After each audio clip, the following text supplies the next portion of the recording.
Ya. Tapi pengalaman yang sangat-sangat luar biasa itu ketika saya menjadi MC pertama kali nih, Mas Iva. Sawalan. Oh, sawalan. Sawalan di kampung saya. Ya.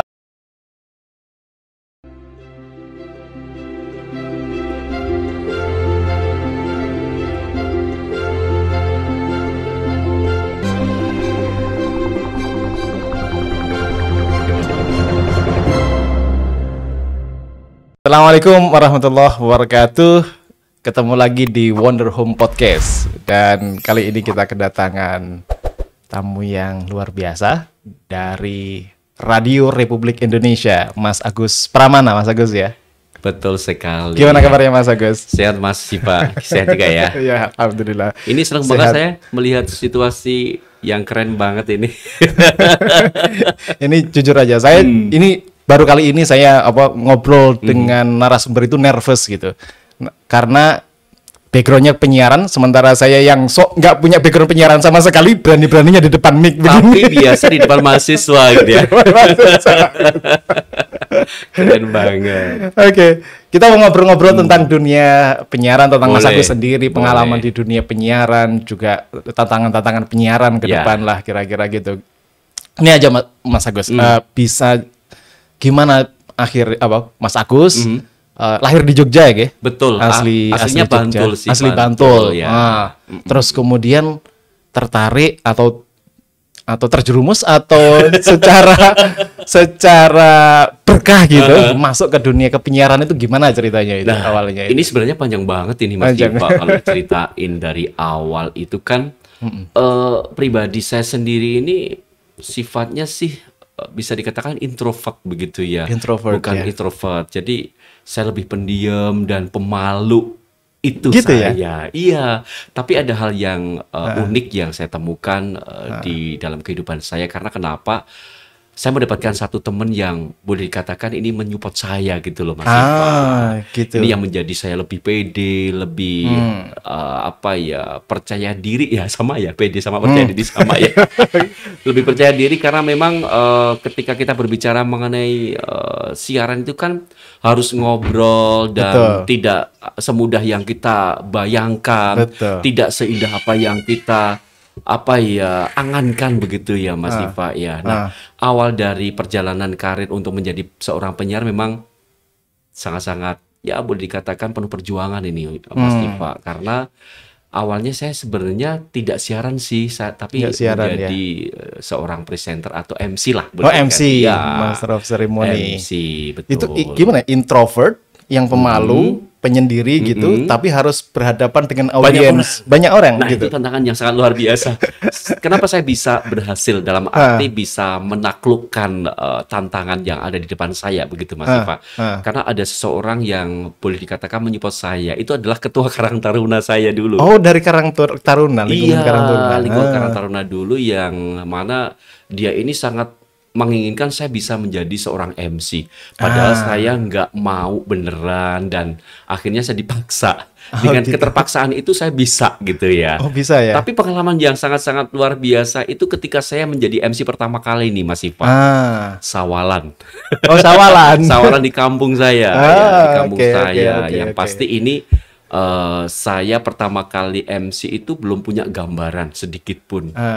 Di depan orang banyak saya harus ngomong apa, tapi ternyata ketua Karang Tarunanya itu luar biasa Mas Iva. Kenapa? Karena sudah mempersiapkan narasi atau teks. Oh, teksnya komplit dia yang bikin banget. Komplit banget. Dari A sampai Z. Meskipun ketika saya naik ke podium di depan mikrofon, keringat saya sudah melebihi butiran jagung. Saking nervousnya itu. Saking nervousnya melihat orang sudah nervous, apalagi suruh bicara di depan orang banyak begitu Mas Iva. Nah, itu pertama kali saya menjadi seorang MC. Tapi akhirnya bisa ya mengalahkan ketakutan itu tadi. Ya, terpaksa sih. Terpaksa. Terpaksa karena memang waktu itu baru pertama kali, dan pengalaman yang boleh dikatakan sangat spesial bagi saya. Oke. Jadi gitu ya. Mungkin juga pelajaran buat semuanya, buat kita. Kadang itu apa yang kita takutkan itu mesti kita lawan gitu. Nah, dari situ jadi pondasi yang lebih bagus ke Betul depannya banget, gitu ya. betul banget. Saya setuju karena kenapa ketika kita sudah melalui tantangan pertama berhasil, otomatis nanti tantangan kedua akan lebih mudah. Itu yang menjadi prinsip saya. Betul. Jadi dari dunia MC itu sawalan awalnya ya, terus kemudian berlatih secara lebih khusus ke public speaking atau ininya gimana itu? Nah, ini. Jadi saya memang otodidak awal tuh. Oke. Otodidak. Menjadi MC sawalan pertama kali yang menjadi momen spesial bagi saya. Dan selanjutnya ketika warga masyarakat di sekitar itu sudah tahu kalau saya bisa nge-MC meskipun baru belajar begitu ya. Otomatis nanti dari event ke event saya ditunjuk menjadi seorang MC. Apapun itu acaranya. Nah, pengalaman yang menarik lagi ketika saya sudah berkecimpung di dunia per-MC-an, mereka itu taunya kan kalau MC ya serba bisa. MC apapun bisa begitu ya. Event apapun bisa gitu. Boleh dikatakan multi talenta dalam MC begitu ya. Tapi ternyata ada tantangan yang lebih lagi dibandingkan tantangan pertama yang sudah bisa saya lalui nih Mas Iva. Yaitu suruh MC nikahan atau wedding begitu. Wedding. Ya, itu lebih menantang lagi itu. menantang banget. Saya belum pernah bayangan sedikit pun ketika berbicara mengenai MC wedding atau pernikahan. Tapi waktu itu saya dipaksa juga. Dipaksa oleh keadaan, oleh orang atau? Ya dipaksa oleh orang ya. Yang jelas itu dipaksa oleh orang. Mas Agus, saya pingin sampean MC di tempat aku itu yang minta adalah mantennya sendiri. Oh, mantennya sendiri? Iya, Mas, Mbak, mohon maaf saya nggak bisa kalau MC manten. Saya bilang gitu. Sakit bisa, wong sudah MC di event-event tertentu. Beda loh Mas, Mbak, nggak apa-apa bisa. Ini gampang banget kok. Dengan terpaksa lagi nih Mas Iva, saya terima tantangan. Oh iya, saya punya prinsip bahwa saya sudah bisa menaklukkan tantangan pertama. Tantangan selanjutnya pasti saya bisa, meskipun dengan perjuangan yang lebih lagi begitu. Akhirnya ya boleh dikatakan meskipun MC-nya ya biasa-biasa aja begitu, tapi acaranya bisa berjalan dengan lancar. Ya biasa-biasa aja kan menurut kita, tapi menurut yang melihat dan customernya kan kalau terpuaskan itu mesti dipanggil lagi. Terpuaskan karena memang yang diinginkan saya gitu ya. Karena nggak ada yang lain kali ya. Itu pertama kali saya nge-MC di dunia wedding begitu. Dan akhirnya saya berkembang karena warga masyarakat di sekitar itu tahu kalau saya bisa nge-MC meskipun saya masih boleh dikatakan dalam bahasa Jawa ajaran begitu ya. Tapi ketika saya belajar dan belajar, akhirnya juga membuahkan hasil nih Mas Iva. Untuk menghadapi event-event semacam itu yang dipersiapkan atau yang dipelajari apa? Belajar tadi itu yang belajarnya gimana? Jadi itu, begini, itu? Waktu itu pertama kali untuk MC pernikahan kan saya dalam pikiran saya, aduh gimana ya besok gitu kan. Terus saya nanya ke Karang Taruna lagi, ke ketua Karang Taruna saya lagi, gimana Mas, saya mendapat tantangan untuk MC pernikahan gitu kan. Udah jangan khawatir, saya carikan buku. Cari buku. Ya, jadi ada referensi gitu kan. Dicarikan buku, saya belajar. Belajar bukan berarti menghafal, tapi saya belajar untuk memahami apa yang ada di dalam buku. Dan Mas Iva, untungnya saya itu dari kecil, dari SD, itu sudah belajar karawitan. Tahu ya? Karawitan. Kapal Jawa. Nah, waktu itu saya memainkan musik namanya bonang. Bonang Panembung. Bonang Panembung. Dan waktu itu teman-teman satu tim saya itu sudah bisa dikatakan dapat job dalam arti perkarawitan itu atau? Ya betul, perkarawitan ke acara pernikahan. Setiap ada pernikahan kita di job dan akhirnya ketemu MC-nya itu terus gitu kan. Saya sembari main bonang, saya sembari mendengarkan apa yang disampaikan oleh MC itu. Nah, secara otodidak paling tidak saya juga sudah mempunyai buku, paham tata adat yang ada dalam pernikahan. Dalam per-MC-an meskipun itu dalam proses yang tidak singkat begitu, tapi memang butuh proses yang lama begitu Mas Iva. Oke. Dan akhirnya saya bisa memahami dikit demi dikit, terus saya aplikasikan dalam MC dan akhirnya ya sudah kenal di dunia MC. Oh, Itulah dunia MC. ceritanya. Oke. Jadi belajar tidak hanya dari buku, tapi Betul. juga secara langsung melihat bagaimana para MC itu mengorkestrasi sebuah acara lah, kira-kira begitu ya. Apalagi yang jadi MC itu orangnya itu saja gitu ya. Jadi karakternya kan saya lebih memahami dan tahu gitu ya, tidak berbeda-beda dengan MC. Jadi oh iya, itu kalau MC ini otomatis tata adatnya juga hampir sama lah begitu loh Mas Ivan. Luar biasa.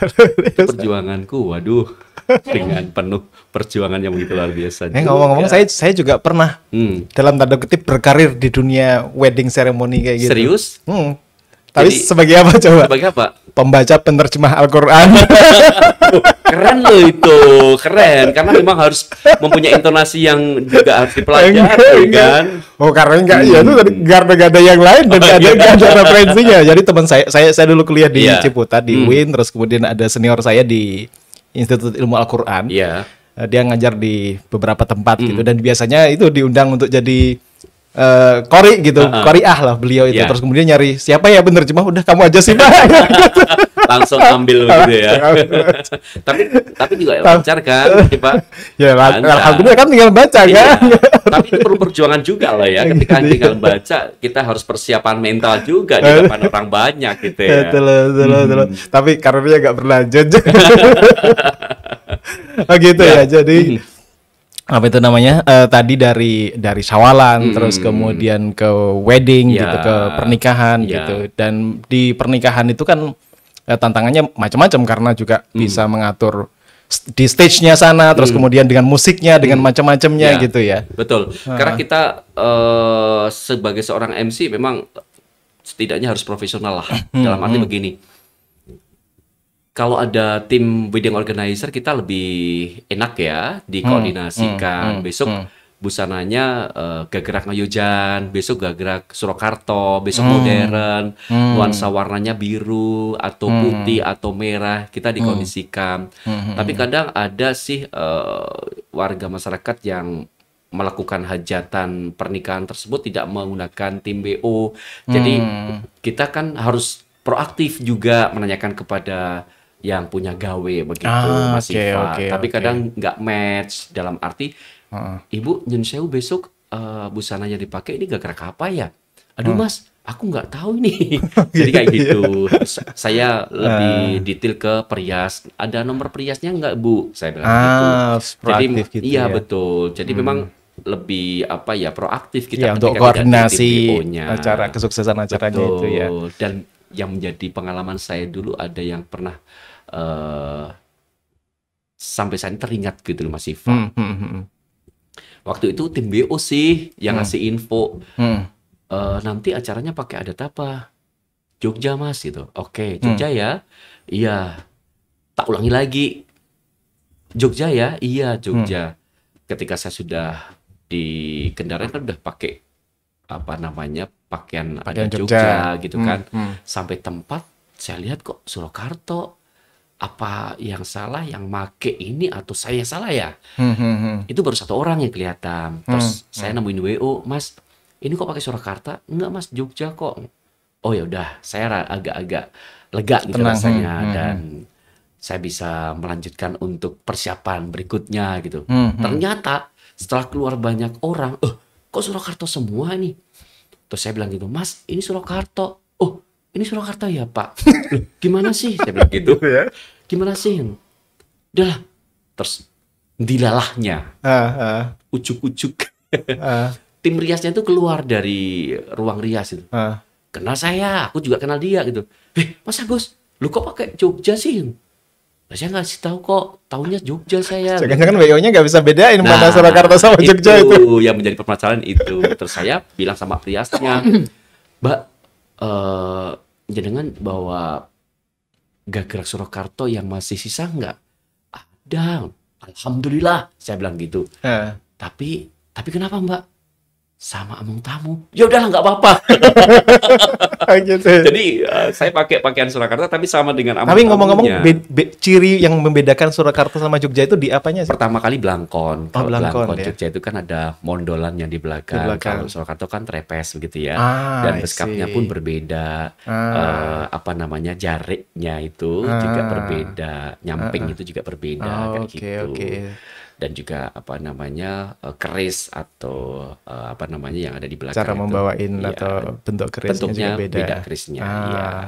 Iya, kalau orang awam seperti saya kan nggak bisa bedain itu ada Jawa udah terus gitu. Tapi kalau yang karena belum terbiasa perhatian kayak gitu. Gitu. Oke, akhirnya ya itu tadi kan beda ya skill yang jadi MC. Betul. Terus kemudian masuk ke dunia broadcasting yang dari ada audiens yang bisa di hadapan bisa diajak interaksi barangkali.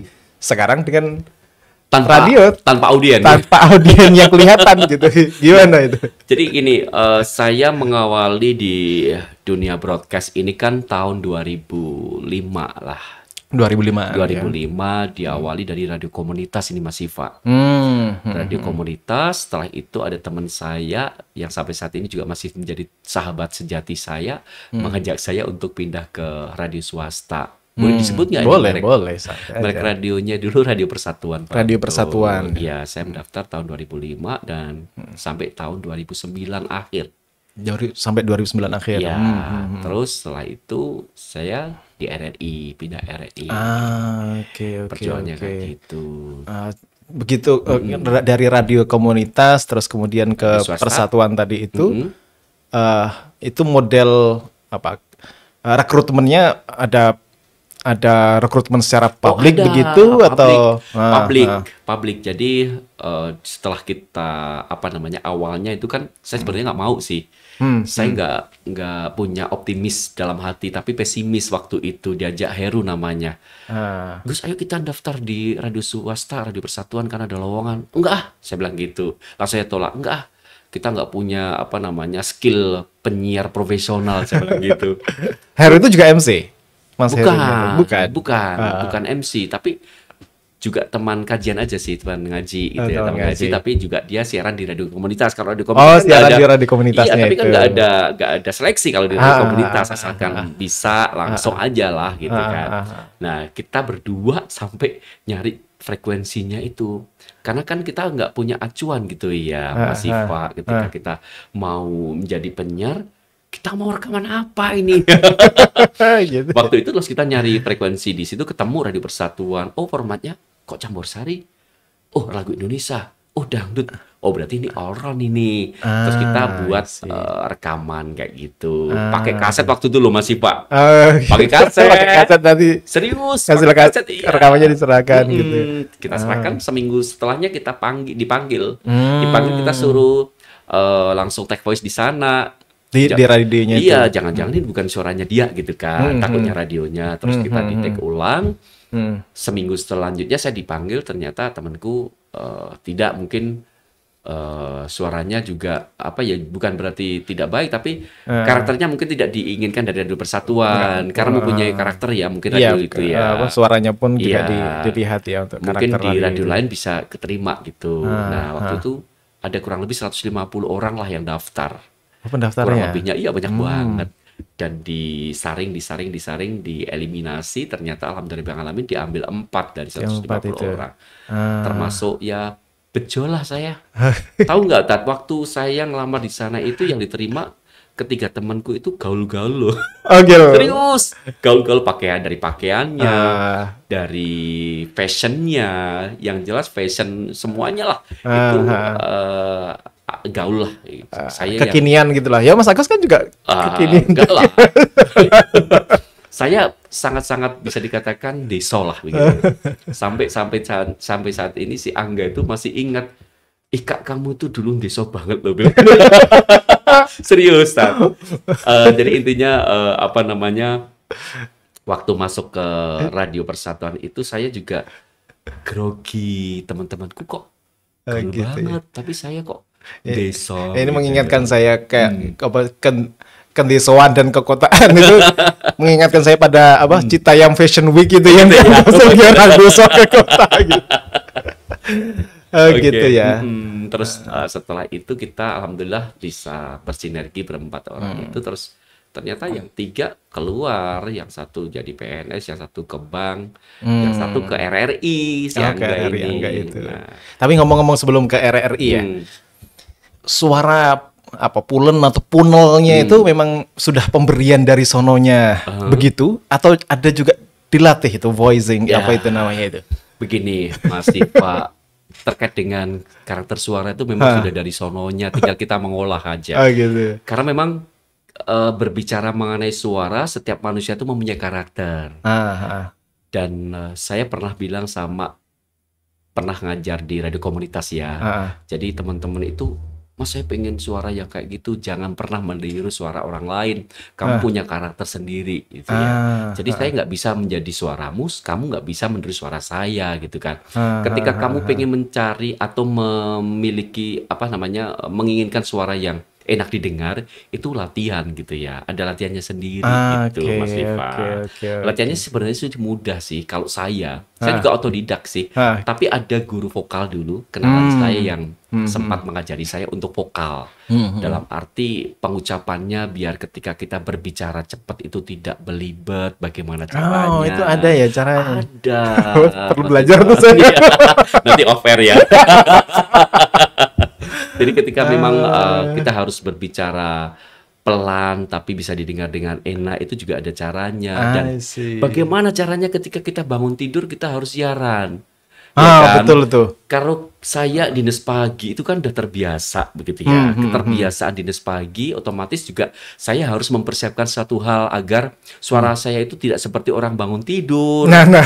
Pendengar kan nggak mau tahu, itu penyiarnya kok bangun tidur suaranya ya, kok siaran gitu kan. Nggak enak banget kan kalau kayak gitu. Betul, jadi ada tipsnya tersendiri. Bagaimana caranya agar suara kita seperti orang yang sudah bangun dari jam 2 pagi tadi. Padahal siaran jam 5 begitu. Oke, bisa. Oh, ada tipsnya dan triknya. Ada, Mas Siva. Oke. Iya, kalau saya kadang di telepon sama RRI pagi gitu kan, habis meskipun sudah bangun habis sholat, terus kemudian balik di telepon itu kan suaranya masih suara orang kayak tidur gitu. Tidur. Nanti agak beda lagi, agak siangan suaranya.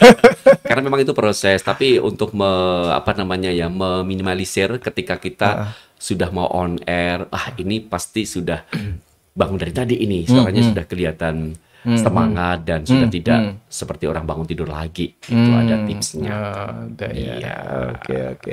Gitu. Akhirnya terus kemudian ke RRI. Ya, betul, ke RRI.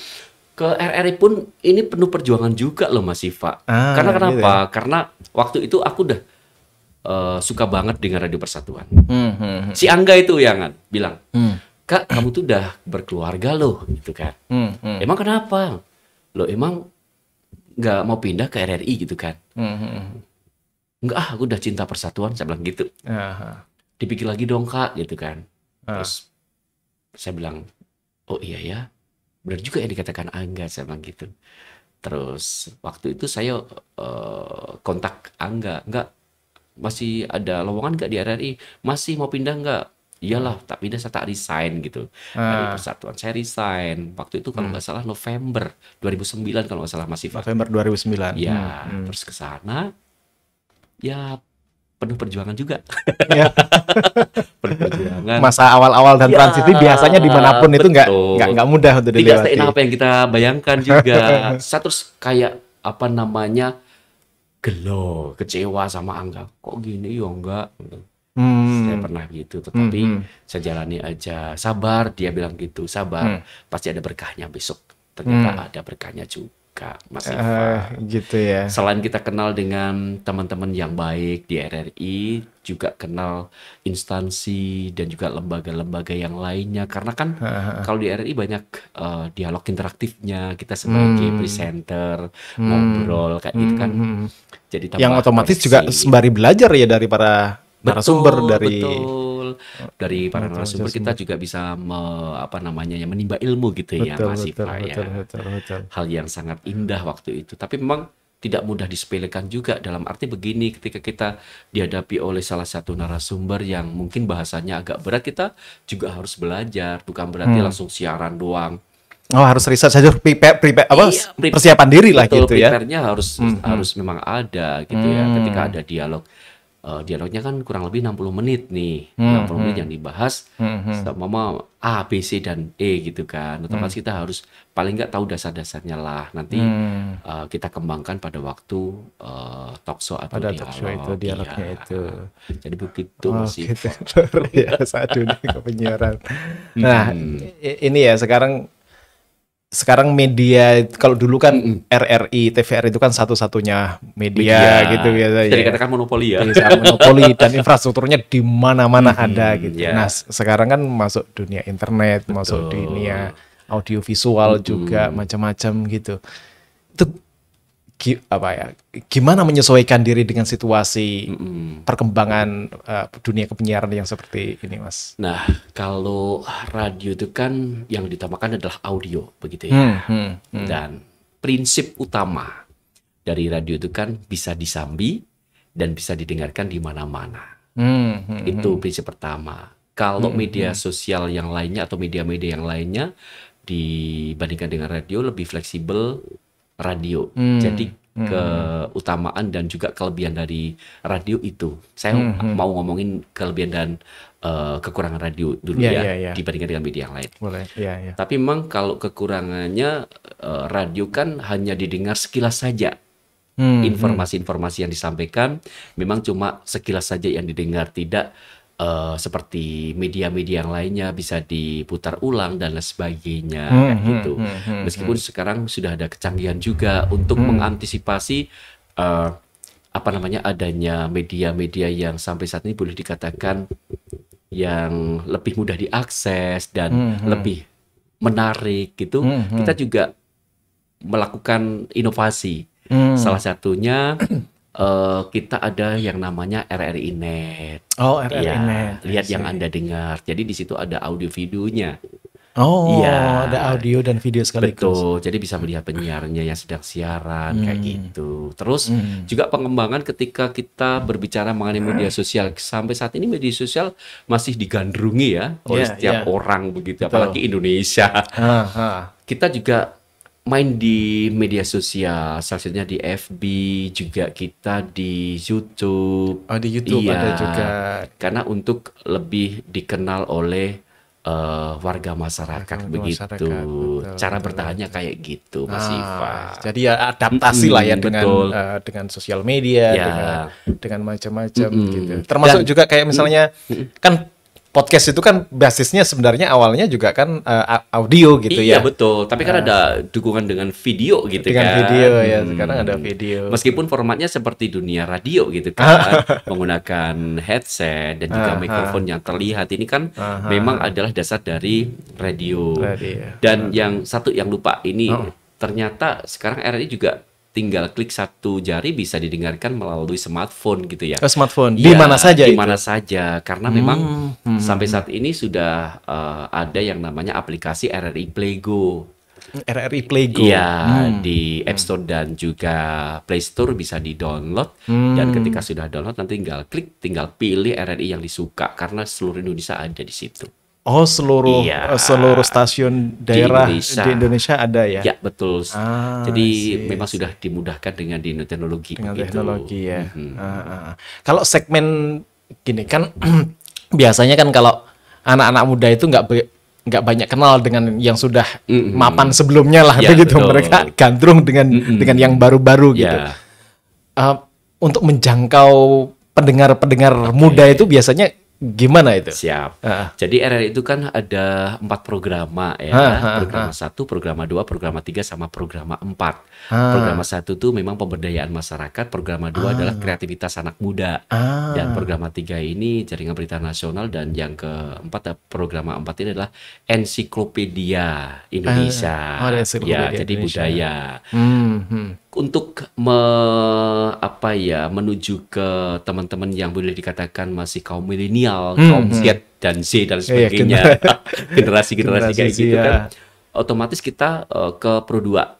Kita segmennya ke ke Pro Pro 2. Ya, Pro 2 pun tidak kalah ketika kita berbicara main di media sosial juga, mereka juga main di media sosial. Jadi setidaknya ketika apa namanya mengakses media sosial, otomatis dia akan tahu oh ada RRI ya Pro 2 kayak gitu. Caranya kayak gitu. Pro 2 lebih segmennya ke anak muda. Memang Musik arahnya ke lagu-lagunya muda. iya anak muda banget. Ya, kayak gitu Mas Ivan. Oke, itu semua Pro 2 kayak Pro 2 ya Pro 1 sampai Pro 4 tadi itu di masing-masing daerah ada semua itu. Ada. Tapi memang beberapa daerah ada yang R itu kan ada tipe A, tipe B, sama tipe C. Kalau tipe A itu cuma di Jakarta.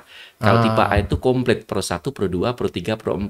Kalau tipe B itu Pro 1, Pro 2, sama Pro 4. Sedangkan maksud kami tipe C itu cuma Pro 1 sama Programa 2 kalau nggak salah. Ya, ada 2 programa lah gitu. Kalau yang tipe B memang 3 programa, tipe A cuma 1 di Jakarta Pusat. Kalau Jogja termasuk tipe yang B. tipe B. Ya, tipe B. Jadi komplit cuman tinggal per 3 gitu. Oke. Menarik sekali. Ini buat teman-teman ya, karena kita kan di Wonder Home ini biasanya punya anak-anak muda, terus kemudian juga mahasiswa yang kesini belajar, nongkrong gitu, diskusi. Untuk kalangan seperti itu kalau mau menjadi penyiar, ingin berkarir menjadi di dunia broadcasting gitu, kira-kira prasyarat apa atau skill apa yang mesti dipersiapkan itu Mas? Ya, sebenarnya kalau skill itu setiap orang pasti punya ya, di dalam diri kita masing-masing pasti punya skill, cuman tinggal ngembanginnya gitu ya. Utamanya memang suara ya, dalam arti suara itu kan tidak harus ngebass, tidak harus treble, tidak harus middle dan sebagainya. Yang penting berkarakter lah. Yang kedua, memang kalau menjadi penyiar itu kan mempunyai wawasan yang luas kayak gitu. Mau belajar, mau dikritik ketika menjadi penyiar awal kayak gitu. Sebenarnya cukup mudah kok, keberanian dan juga percaya diri, berbicara di depan mikrofon, tidak grogi, tidak nervous dan lain sebagainya. Dan juga kalau boleh saya bilang tidak cedal gitu ya. Tidak cedal. Ya, itu sebenarnya syarat utama kalau di RRI ya, radio. Oh, di RRI. Ya, karena kan ketika kita berbicara di depan orang, ada apa yang kurang enak didengar kan, ini apa sih maksud dan tujuannya nggak tersampaikan dengan jelas gitu, intinya itu. Kalau saya itu bisa nanti satu kata yang harusnya diucapkan tapi terucapkan kata yang lain punya makna yang lain. Bisa jadi tersakiti. Sangat bahaya Mas Ivan. Itu mengingatkan saya pada seorang penyiar di Jakarta, jadi di swasta sih, Rico Ceper itu kan cedal itu. Tapi malah ya digandrungi ya. Tapi digandrungi karena dia tadi mungkin ya karakternya tadi itu dia punya karakter. Ya memang image-nya mainstream penyiar itu suaranya treble, berat gitu, jernih, punol gitu. Tapi ada juga yang cempreng-cempreng kayak Desta. Itu kayak, namanya berkarakter. Itu berkarakter. Gitu, saya bilang dari awal kan memang harus berkarakter kan. Jakarta sendiri. Jangan pernah menginginkan menjadi seorang A, seorang B gitu kan. Pasti nggak bisa. Ya itu karaktermu kayak gitu. Yang penting berkarakter. Tapi dan punya segmen tersendiri juga betul gitu. Banget. Ketika suara saya kayak gini kan segmennya mesti di Pro 2, Pro 1 ya. Kalau Pro 2 udah nggak cocok lagi. Kalau Pro 2 itu kan lebih ke anak muda. Anak muda yang bisa relate dengan ini mereka gitu. Kalau Pro 1 kan memang boleh dikatakan dalam bahasa Jawa kemampu. Kemampu. Muda yang enggak, tua yang enggak gitu. Gitu ya. Kalau buah itu sudah mau hampir matang gitu. Kayak gitu Mas Ivan. Ini Mas, pernah nggak punya pengalaman entah jadi MC, entah jadi penyiar gitu? Ada apa ya istilahnya? Bukan kejadian entah slip of tongue atau kejadian masalah, terus kemudian gimana cara ngatasinya? Ini sebagai ilustrasi saya sendiri nih pengalaman saya. Saya itu juga SMP. Saya bilang sama tadi introvert tadi itu. Tapi saya berusaha melawannya itu dengan ikut lomba pidato. Wow, itu ada kemauan sendiri. Kalau saya dipaksa. Kemauan sendiri karena merasa nggak bisa. Tapi saya coba gitu. Saya lomba pidato di depan jurinya itu ustadz saya, guru-guru saya dengan beberapa peserta pidato juga banyak gitu. Mauludan atau Isra Mi'raj gitu. Sampai di depan itu, ini gemetar ya, gemetar. Baca pembukaan, salam, alhamdulillah, nggak sampai selesai, nggak keluar kata-kata. Saya langsung turun itu sudah. Saya turun. Kayak jadi lomba. Gak bisa jadi lomba, gak jadi lomba itu. Itu pakai bahasa Indonesia atau pakai bahasa Indonesia? Bahasa Indonesia. Masih SMP di Sanawiyah di gitu. Blitar waktu itu. Saya dendam kemudian pada diri saya sendiri. Saya nggak boleh kayak begini lagi. Lain kali saya tulis itu teksnya, saya apalkan dulu. Terus kemudian disuruh kultum aja, disuruh kultum. Kemudian saya apalkan itu. Terus kemudian dapat jadwal kultum, saya beranikan diri untuk kultum. Berani tapi nggak ngelihat audien begini, ngapalin gitu. Nggak lihat audien, lihat awang-awang. Nah, itu kan masih kecil deh, ya, betul. Atau ada nggak kejadian-kejadian semacam itu yang kemudian memicu Mas Agus itu untuk berbuat untuk meningkatkan kemampuan diri atau untuk menyelesaikannya gitu? Ya ada sih, tapi awal banget itu. Awal banget ketika aku dipaksa. Jadi awal menjadi MC yang sudah saya ceritakan di awal tadi, bahwa memang ketika saya naik ke podium itu kan memang sudah dibuatin teks itu ya Mas Iva ya. Teksnya banyak banget, tebel loh. Tebel gitu kan. Tapi tulisannya gede-gede itu kan. Diketik pakai komputer waktu itu udah print-printan kayak gitu. Dikasih di podium dan itu dikasih nomor 1, 2, 3, 4, 5. Nah, ketika aku maju itu sama nervous. Tapi alhamdulillah saya bisa ngomong gitu di depan umum. Tapi karena memang sudah ada teksnya ya. Kecuali kalau memang teksnya nggak ada, pasti saya juga bisa pingsan nih. Teksnya kandel banget itu Mas Ipa. Dan saya baca di atas, yang keluar adalah keringat. Tidak hanya sebutir jagung. Tadi itu ya yang pertama. Gede-gede pasti ya. Kalau boleh dikatakan saya sangat-sangat nervous, tapi saya bisa memanage diri saya sendiri. Itu awal yang menjadi cambuk bagi saya sendiri sih Mas Iva, agar saya tidak mengulangi itu lagi. Dalam arti nervous boleh, tapi harus dikurangi karena setiap manusia pasti punya ya rasa nervous, demam rasa panggung takut. gitu Iya. Kalau dulu saya memang demam panggung, kalau sekarang sudah enggak, sekarang gila panggung. Panggungnya yang demam. Karena boleh dikatakan sudah terbiasa gitu ya. Kalau udah terbiasa di depan mikrofon juga ngomong apapun akan terbiasa. Keluar ya gitu. Jadi ya. Nggak sampai kehabisan stok Oh kata-kata iya, gitu. tapi pernah saya sih ada pengalaman yang unik itu waktu saya sudah di RRI kalau nggak salah ya. Jadi Miss pengarah acaranya tuh Miss sama saya nge-MC waktu namanya Senandung Malam. Senandung Malam. Iya, itu on air. Di depan itu ada yang namanya para penari lance dance ya. Lance dance-nya di situ ternyata itu di on air kan, tapi kan lucu ketika di on air kan di radio. Itu pendengar kan nggak tahu live itu apa. Situ ada. Iya, cuma dudek. Gitu. Terus saya bingung, loh, ini Renden kok di radio, terus gimana ini?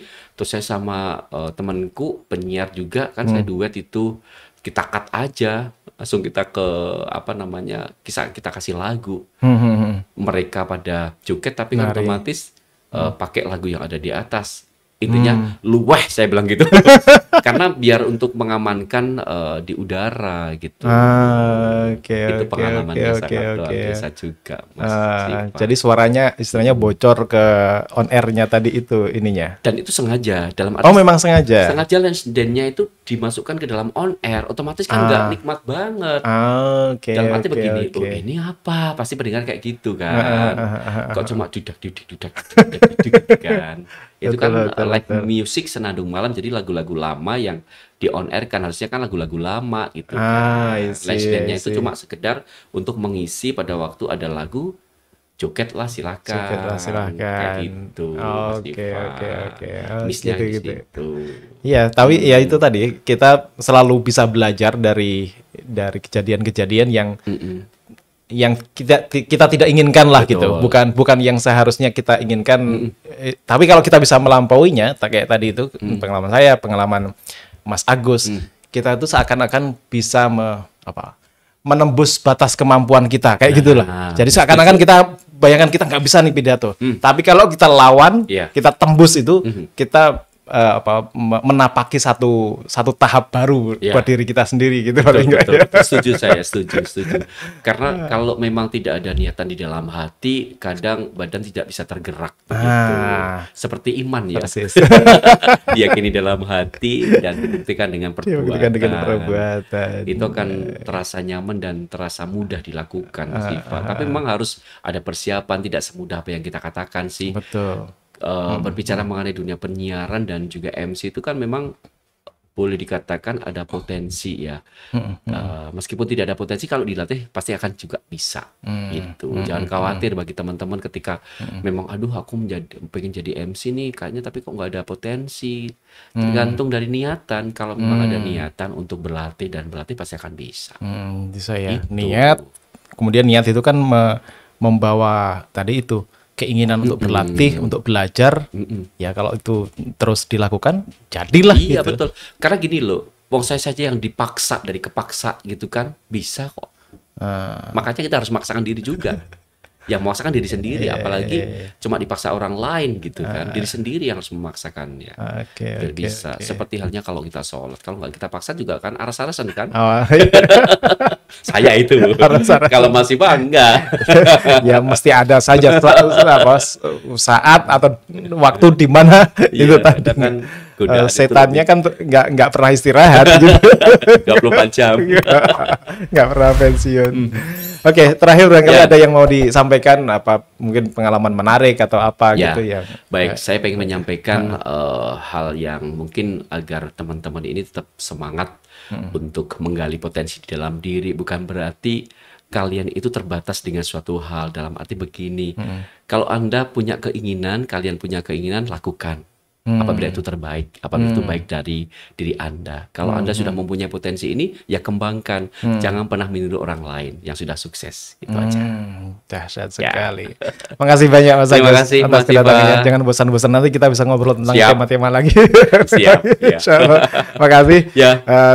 Salam buat teman-teman di RRI. Baik. Kalau RRI itu apa? Motonya apa? Sekali di udara tetap di udara. Sekali di udara tetap di udara.